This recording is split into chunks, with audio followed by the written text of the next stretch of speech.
Um rio deveria ser simples. A água cai, ela encontra o caminho mais baixo, ela flui ladeira abaixo, ela se junta a outras águas, ela chega ao mar. Essa é a história que todo rio deveria contar. Mas alguns rios não tiveram essa sorte. Alguns rios têm águas tão ácidas que dissolvem metal. Alguns rios fluem em 5 cores simultaneamente. Alguns rios correm morro acima em certas estações do ano. Alguns rios não conseguem decidir qual oceano alcançar e se dividem em 2 para resolver o problema. Alguns rios são invisíveis porque correm inteiramente sob a terra. Um rio desta lista conecta 2 dos maiores sistemas fluviais da Terra por meio de um canal natural, sobre o qual os cientistas ainda debatem. Outro brilha à noite, outro corre vermelho não por causa da poluição, mas por algo que acontece naturalmente há milhões de anos. Os rios são as estradas mais antigas da Terra. A civilização humana foi construída ao lado deles. Nós os entendemos melhor do que quase qualquer outro sistema natural.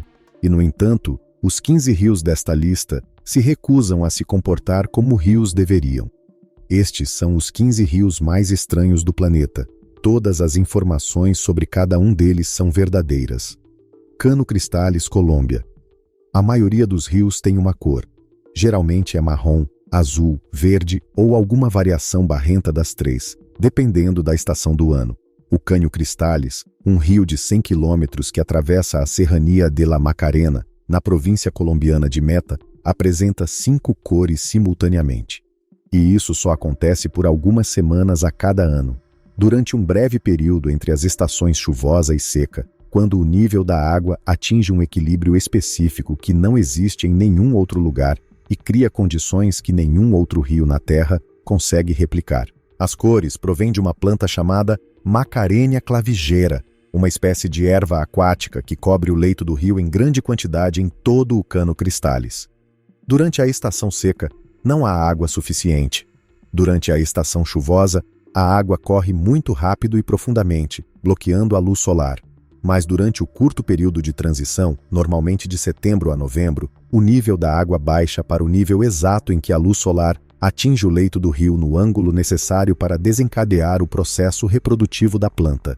Quando isso acontece, a Macarenia clavigeira adquire uma cor vermelha brilhante e intensa. Combinada com o azul vibrante da água cristalina acima dela, o amarelo e o preto do fundo arenoso e rochoso, e o verde do musgo e das algas circundantes, o rio produz um espetáculo de cores que lhe valeu os nomes de arco-íris líquido e rio das 5 cores. As cores são produzidas durante o processo reprodutivo da planta aquática. Não é permitido nadar usando protetor solar ou repelente de insetos, pois as plantas são sensíveis aos produtos químicos. O governo colombiano regula o acesso rigorosamente. Não é possível entrar no Parque Nacional sem um guia credenciado. O banho só é permitido em áreas designadas. E o rio fica totalmente fechado durante a estação seca para permitir a recuperação do ecossistema. O que torna o Cano Cristales verdadeiramente estranho é que todo o fenômeno depende de um processo biológico sincronizado com um nível de água sazonal que precisa ser exato. Muita chuva, e você vê um rio marrom comum. Pouca chuva e as plantas morrem. As 5 cores só existem na estreita janela de tempo em que tudo está precisamente em equilíbrio, em um rio que não tem equivalente em nenhum outro lugar da Terra. Rio Tinto, Espanha. Na região da Andaluzia, no sudoeste da Espanha, um rio desce da Serra Morena até o Golfo de Cádiz, perto da cidade de Huelva. Visto de satélite, ele se assemelha a uma ferida na paisagem, um traço brilhante em tons de vermelho e laranja, que corta o terreno verde e marrom. O Rio Tinto apresenta uma tonalidade vermelha notável. Ele atravessa uma área excepcionalmente rica em depósitos de minério sulfetado, formados há centenas de milhões de anos, quando os vulcões estavam ativos na região. Quando os metais nesses depósitos enterrados são expostos à água e ao oxigênio, produzem um escoamento ácido que flui para córregos e rios. O resultado é um rio com um pH em torno de 2,5, aproximadamente a mesma acidez do vinagre ou do ácido estomacal, níveis nos quais a maioria das formas de vida não consegue sobreviver. A água está tão carregada de ferro, cobre, zinco e outros metais pesados dissolvidos que mata praticamente tudo o que um rio normal abrigaria. peixes, a maioria dos insetos, a maioria das plantas desaparecem. O que sobrevive no Rio Tinto são bactérias extremófilas, organismos que evoluíram especificamente para prosperar em condições que seriam letais para quase qualquer outra coisa no planeta. Os astrobiólogos têm grande interesse no Rio Tinto porque os solos da região apresentam semelhanças com os de Marte. O mineral jarosita, rico em ferro e sulfato e potássio, é comum ao redor do rio e no planeta vermelho. Como a jarosita e outros minerais presentes nessa parte da Espanha frequentemente contêm indícios de atividade bacteriana, os astrobiólogos acreditam que estudar como os extremófilos vivem no Rio Tinto e em seus arredores pode oferecer pistas sobre como buscar evidências de vida em Marte. A NASA usou o Rio Tinto como local de testes para robôs de exploração de Marte, praticando como encontrar vida microbiana em ambientes extremamente ácidos antes de enviar instrumentos semelhantes à superfície de outro planeta. Um rio vermelho no sul da Espanha tornou-se um modelo para Marte. É assim que esse rio é peculiar. O Rio Tinto geralmente mantém um pH próximo de 2,5 e altas concentrações de poluentes ao longo de seu curso. A mineração na região remonta a aproximadamente 4.500 anos, tornando-a uma das áreas de mineração contínua mais antigas da Terra. O rio corre vermelho em sua forma atual durante todo esse tempo. Canal Cassiquiare, Venezuela. Todo rio possui uma bacia hidrográfica. A água que cai em uma bacia hidrográfica flui para um sistema fluvial. A água que cai em uma bacia hidrográfica adjacente flui para uma bacia diferente. As bacias hidrográficas são fundamentais para o funcionamento dos rios. Elas definem para onde a água vai. São as fronteiras invisíveis que determinam se a chuva que cai em uma encosta eventualmente chega ao Pacífico ou ao Atlântico. O canal Cassiquiare, na Venezuela, ignora isso completamente. O Cassiquiare é um rio natural, com aproximadamente 320 quilômetros de extensão, que se ramifica do alto rio Orinoco e flui para sudoeste até desaguar no Rio Negro, que por sua vez é um importante afluente do Amazonas. Isso significa que o Cassiquiare é uma hidrovia natural que conecta dois dos maiores sistemas fluviais da Terra, o Orinoco e o Amazonas, que desaguam em oceanos completamente diferentes. A água do Orinoco pode percorrer o Cassiquiare e chegar ao Amazonas. Os dois grandes sistemas fluviais da América do Sul estão em um sentido muito real, conectados por meio desse único canal natural. O rio Cassiquiare, na Venezuela, é a bifurcação fluvial mais famosa do mundo.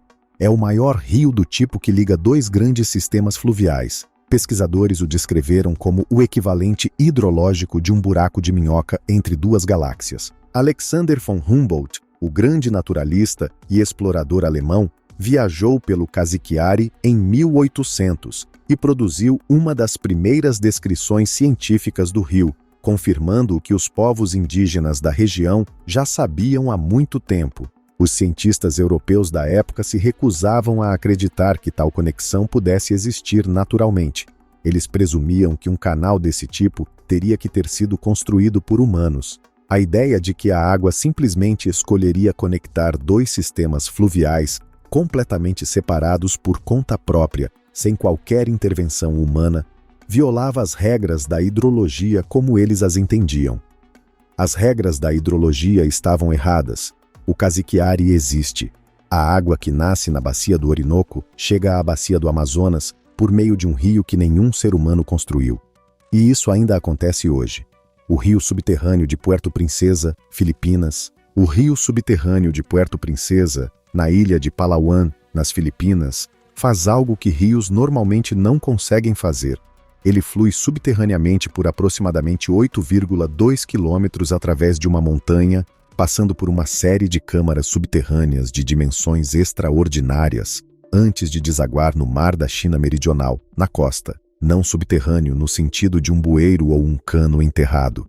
Subterrâneo no sentido de enormes câmaras naturais de calcário, algumas delas grandes o suficiente para abrigar vários quarteirões. O rio flui na escuridão, através de câmaras com tetos de dezenas de metros de altura, passando por estalactites e estalagmites que crescem desde antes da existência da civilização humana, através de um ambiente sem luz solar e sem conexão com o mundo exterior, exceto em suas duas extremidades. O sistema de cavernas por onde o rio flui contém várias câmaras grandes. Uma delas, chamada Câmara Italiana, é tão grande que poderia abrigar o equivalente a vários campos de futebol em seu interior. O próprio rio é totalmente navegável por barco em todo o seu trecho subterrâneo.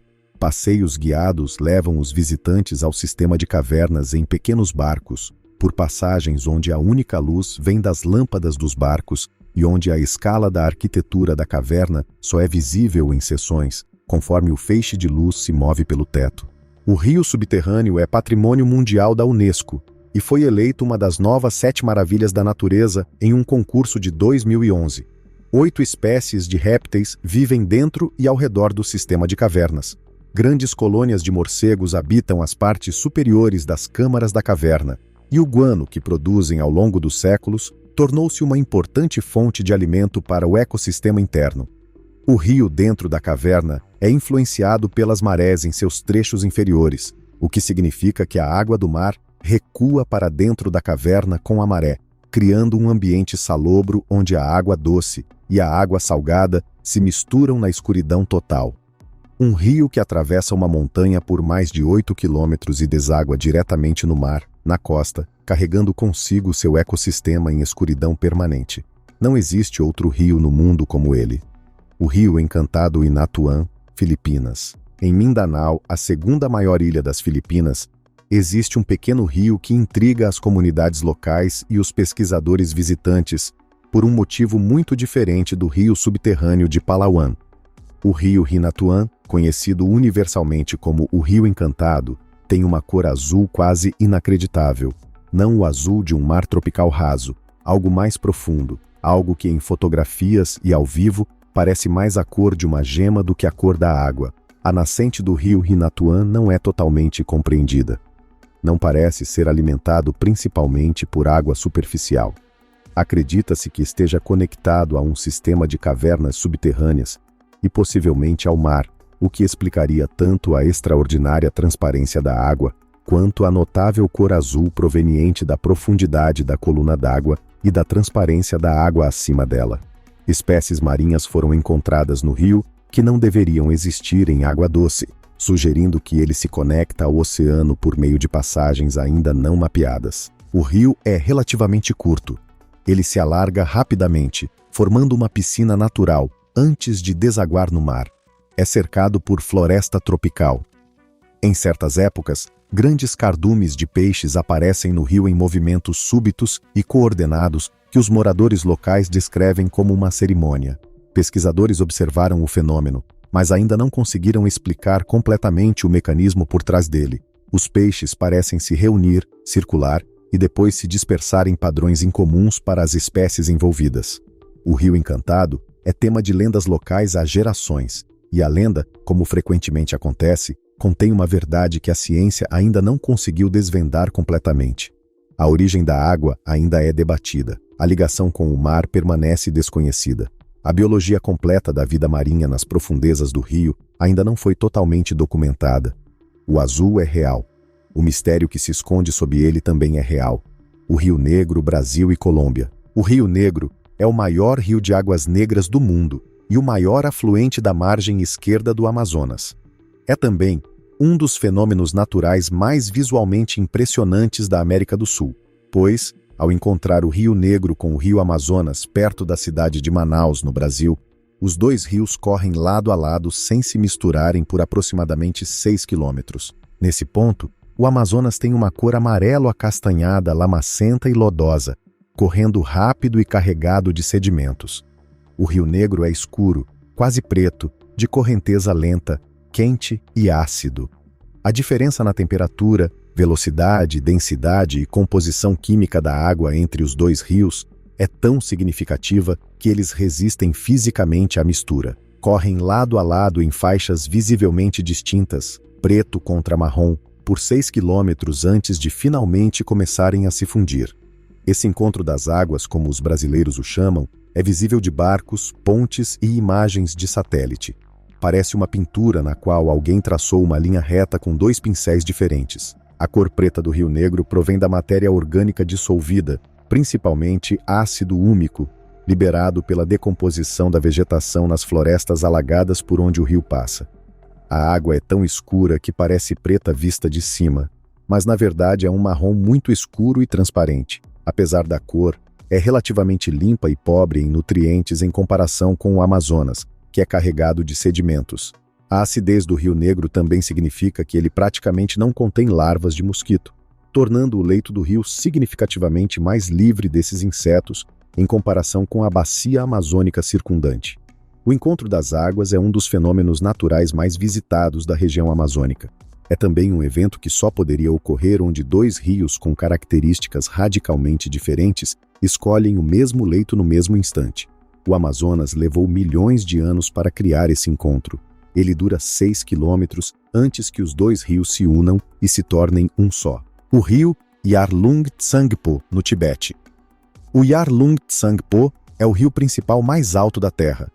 Ele nasce no Planalto Tibetano, a uma altitude de mais de 4.500 metros acima do nível do mar, tornando-se o ponto de partida para uma jornada que se transforma, quilômetro a quilômetro, em uma das descidas mais dramáticas que qualquer rio pode fazer em todo o planeta. Em sua nascente no Alto Planalto, o rio é largo, plano, frio e lento, serpenteando por uma paisagem que parece a superfície de outro mundo. O céu tibetano acima dele é de um azul profundo, o mais profundo visível em qualquer lugar da Terra ao nível do solo. As margens do rio são desprovidas de árvores e abertas. A água é cristalina e extremamente fria. Então o rio alcança a extremidade leste do Himalaia e tudo muda. O rio Yarlung Tsangpo despenca pelo que é conhecido como o Grande Canyon do Yarlung Tsangpo, o cânion mais profundo da Terra, descendo mais de 2.700 metros em uma distância relativamente curta, em uma série de corredeiras, desfiladeiros e cachoeiras que permanecem quase totalmente inexplorados, pois o terreno por onde passam é tão extremo que alcançar esses pontos já frustrou inúmeras expedições. No fundo dessa descida, o rio cruza para a Índia, onde se torna o Brahmaputra, um dos grandes rios do sul da Ásia, que eventualmente atravessa Bangladesh e deságua na Baía de Bengala. Este único rio, portanto, nasce no topo do mundo, no Planalto Tibetano, esculpe o cânion mais profundo da Terra, desce mais de 2.700 metros em seu trecho médio e termina como um dos rios mais importantes do subcontinente indiano. Nenhum outro rio na Terra passa por uma transformação dessa magnitude em um único percurso. Ele começa no silêncio e no ar rarefeito e termina em um dos deltas fluviais mais densamente povoados do planeta. Cientistas acreditam que pode haver uma cachoeira gigantesca, potencialmente uma das maiores do mundo em volume, escondida em algum lugar nas áreas inexploradas do Grand Canyon. Imagens de satélite sugerem que a geografia cria as condições ideais para sua existência. No entanto, o terreno tem impedido todas as tentativas de acesso direto. A característica mais impressionante da descida fluvial mais espetacular do planeta pode ainda não ter sido vista por olhos humanos. Rio Rowe, Montana, Estados Unidos. O rio Rowe, em Great Falls, Montana, detém o recorde mundial do Guinness como o rio mais curto do mundo. Tem 61 metros de comprimento. O rio Rowe liga Giant Springs, uma das maiores nascentes de água doce do mundo, ao rio Missouri. A nascente produz aproximadamente 156 mil galões de água por minuto, um volume extraordinário. Essa água percorre 61 metros e deságua no Missouri.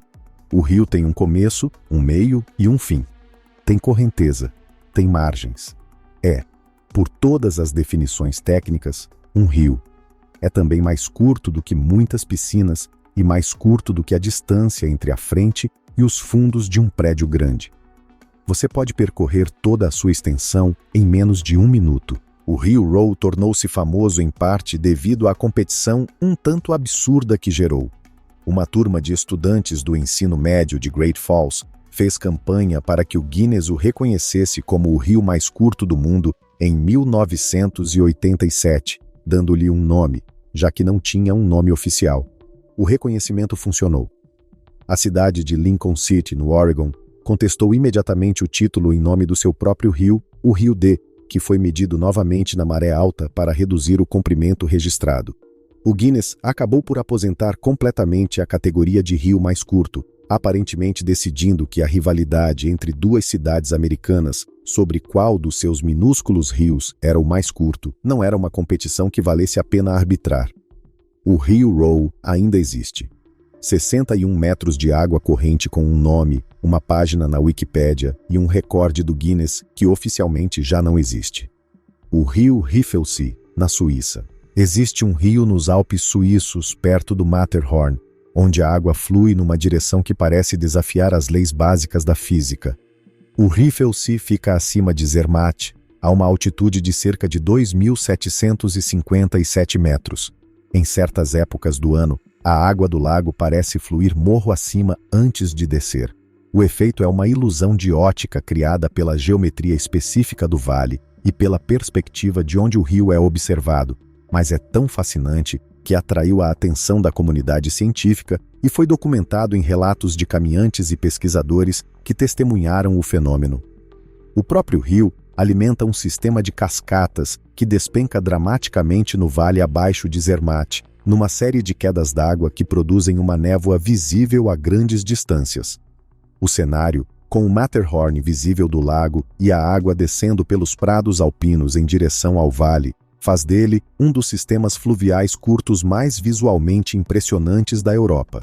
O que torna o rio Riffelsee peculiar é essa qualidade óptica específica, a maneira como o terreno se combina com o ângulo de visão para fazer a água parecer fluir para cima, o que o tornou objeto de estudo para pesquisadores interessados em como a percepção molda nossa compreensão das características naturais.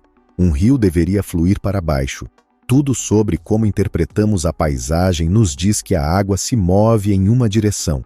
Quando ela parece se mover na direção oposta, mesmo que brevemente e como uma ilusão, isso expõe algo sobre as suposições embutidas em nossa maneira de ver o mundo ao nosso redor. O fluxo Waitomo Glowworm, Nova Zelândia. Sob as onduladas terras agrícolas da região de Waikato, na ilha norte da Nova Zelândia, um rio atravessa um sistema de cavernas que se assemelha a quase qualquer outro ambiente cavernícola na Terra. As cavernas de Waitomo abrigam uma espécie de vagalume bioluminescente chamada Arachnocampa luminosa, que existe apenas na Nova Zelândia e não tem relação com os pirilampos, apesar de produzir uma luz semelhante, azul e verde.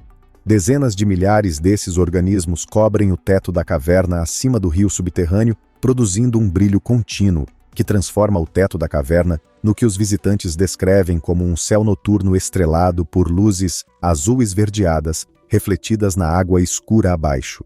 O rio que atravessa a caverna transporta os visitantes em barcos silenciosos, por câmaras onde a única luz é biológica. Os vagalumes produzem sua luz na fase larval para atrair insetos, que ficam presos em filamentos pegajosos que as larvas pendem do teto. A luz é uma armadilha. O teto estrelado é uma estratégia de caça. A beleza da caverna é, da perspectiva das criaturas que a criaram, inteiramente funcional e inteiramente predatória. O sistema de cavernas de Waitomo foi formado ao longo de aproximadamente 30 milhões de anos pela dissolução do calcário pela água ácida. O sistema de cavernas atual tomou forma relativamente recente em termos geológicos. O rio, em seu interior, esculpiu as câmaras por onde agora flui, e essas câmaras foram então colonizadas por uma espécie que transformou a escuridão na ilusão de um céu noturno. Você pode passear de barco por este rio. Você fica sentado em silêncio, pois o barulho perturba os vagalumes. Você flutua por uma caverna iluminada por dezenas de milhares de criaturas vivas que usam seus corpos para caçar, e debaixo parece a coisa mais pacífica e bela do mundo. O rio Fly, Papua Nova Guiné. O rio Fly é um dos maiores rios da Papua Nova Guiné e um dos principais rios menos explorados do mundo. Ele drena uma enorme área de floresta tropical de planície no sul do país, percorrendo lentamente uma paisagem que transita de afluentes nas terras altas para vastas planícies aluviais antes de desaguar no Golfo de Papua. O que torna o rio Fly verdadeiramente peculiar é a sua biologia. O sistema fluvial abriga a tartaruga do rio Fly, a maior tartaruga de água doce do mundo, que pode atingir o tamanho de uma mesa de jantar e possui um nariz longo e característico que usa para respirar enquanto permanece submersa. É também o lar da população de crocodilos do rio Fly, de peixes-serra que crescem a tamanhos extraordinários e da espécie de arraia gigante do Mekong, encontrada neste e em outros grandes sistemas fluviais do Sudeste Asiático. Mas o fato biológico mais notável sobre o rio Fly é o que ele contém em sua superfície. O rio atravessa um dos ambientes de floresta tropical mais intocados e biologicamente ricos que restam na Terra. Espécies novas para a ciência ainda estão sendo documentadas em sua bacia. A população de peixes do sistema do rio Fly inclui espécies encontradas em nenhum outro lugar. O isolamento do terreno circundante, quase totalmente inacessível por estrada, fez com que a biologia do rio se desenvolvesse com mínima interferência humana na maior parte de sua extensão. O rio Fly é um dos poucos grandes rios restantes na Terra que corre quase inteiramente por áreas selvagens. O que o torna peculiar é algo que está se tornando cada vez mais raro. É um rio que ainda não foi alterado a ponto de se tornar irreconhecível. North Two Ocean Creek, Wyoming, Estados Unidos. Numa área remota da região selvagem de Teton, no Wyoming, existe um pequeno riacho onde uma única gota de água, ao cair num ponto específico, não consegue determinar a qual oceano irá chegar. O riacho North Two Ocean Creek atravessa uma planície montanhosa na divisória continental. Em determinado ponto, o riacho se divide. Um dos braços, o Atlantic Creek, flui para leste em direção ao rio Yellowstone e, eventualmente, para o Golfo do México e o Oceano Atlântico. O outro braço, o Pacific Creek, flui para oeste em direção ao rio Snake e, eventualmente, para o Oceano Pacífico. O ponto de divisão, conhecido como a separação das águas, é o único lugar na América do Norte onde um peixe pode, teoricamente, nadar de uma bacia hidrográfica oceânica para outra, sem deixar um sistema hídrico conectado. Isso não é uma metáfora. Durante a cheia, quando os dois braços do rio estão conectados por um pequeno canal de transbordamento, um peixe que entrasse pela bifurcação de um lado poderia nadar até o outro. Trutas cutthroat da Bacia do Pacífico foram encontradas na Bacia do Atlântico, em Yellowstone, e os pesquisadores acreditam que a separação das águas seja o mecanismo pelo qual a espécie cruzou a divisória continental.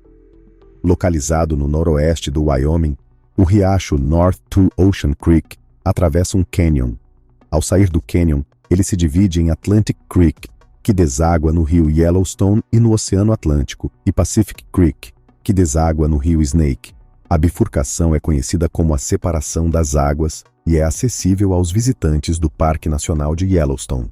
Um pequeno riacho de montanha no Wyoming, que conecta dois oceanos, permite que os peixes cruzem a divisória continental e está situado exatamente no ponto onde a América do Norte divide suas águas entre o Pacífico e o Atlântico.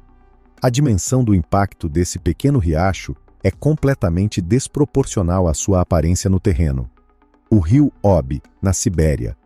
O rio Obi é um dos 3 grandes rios da Sibéria, nascendo nas montanhas Altai e percorrendo aproximadamente 3.650 quilômetros em direção ao norte antes de desaguar no Oceano Ártico. É um dos rios mais longos do mundo e drena uma das maiores bacias hidrográficas da Terra. O que torna o rio Obi estranho é o que lhe acontece todos os invernos e todas as primaveras, numa escala difícil de compreender. Quando o rio Obi congela no final do outono, o congelamento ocorre primeiro a partir do norte, pois as seções setentrionais são mais frias. As seções meridionais congelam mais tarde. Com a chegada da primavera, as seções meridionais descongelam primeiro, enviando enormes volumes de água para o norte, em direção às seções que ainda estão completamente congeladas. A água não tem para onde ir. O rio represa. A inundação resultante cobre uma área tão vasta que a planície aluvial do Obi, já uma das maiores do mundo, chega a ter 50 quilômetros de largura em alguns trechos. Toda a paisagem ao redor se transforma em um mar interior temporário a cada primavera, e então seca novamente quando o gelo do norte finalmente cede. Essa cheia sazonal não é um desastre. É o ritmo natural do rio Obi, que moldou a ecologia da Sibéria Ocidental por dezenas de milhares de anos. Os vastos pântanos, florestas e turfeiras da Sibéria Ocidental, que armazenam enormes quantidades de carbono e sustentam ecossistemas encontrados em nenhum outro lugar, existem graças a esse ciclo anual de cheias. O rio Obi não apenas flui pela Sibéria Ocidental, ele a construiu. As turfeiras mantidas pelo ciclo de cheias do rio Obi estão entre os reservatórios de carbono mais importantes da Terra. Com o aquecimento climático e a mudança no padrão de cheias, os cientistas que monitoram o Obi estão atentos para entender o que acontece quando um rio que construiu um continente altera seu comportamento. Cataratas de Sangue, Antártica. Nos vales secos de McMurdo, na Antártida, no final da geleira Taylor, existe uma cachoeira de água vermelha. Não ocasionalmente, não devido a um evento recente, constantemente. A água que jorra de uma fenda na geleira é de um vermelho profundo e saturado que mancha o gelo ao redor e flui em direção ao Lago Bonny, abaixo. Ela apresenta essa cor desde que foi observada pela primeira vez pelo geólogo Griffith Taylor, em 1911, que presumiu que a cor provinha de algas vermelhas. Não provém de algas. Sob a geleira Taylor, aprisionado em uma cavidade isolada da atmosfera há aproximadamente 1,5 milhão de anos, existe um lago altamente salino. A água desse lago é cerca de 3 vezes mais salgada que a do oceano. É extremamente fria, abaixo do ponto de congelamento normal, mas não congela devido à alta concentração de sal. Além disso, está completamente isolada do mundo exterior e do oxigênio. Nesse isolamento, ao longo de 1,5 milhão de anos, antigos micro-organismos metabolizaram os sulfatos presentes na água e produziram compostos de ferro que a tornaram vermelha devido ao ferro dissolvido. A água é tão rica em ferro que, ao atingir a superfície e entrar em contato com o oxigênio do ar, o ferro oxida, a mesma reação química que torna o metal vermelho com a ferrugem, e a cachoeira fica vermelha. Os micro-organismos que vivem nesta bolsa de salmoura selada, na escuridão total e sem oxigênio, há 1,5 milhão de anos, são estudados por astrobiólogos que buscam modelos de como a vida poderia sobreviver em outros planetas onde não há oxigênio, luz solar e água na superfície. Uma cachoeira vermelha na Antártida é uma janela tanto para a história antiga da Terra quanto para a possibilidade de vida além dela.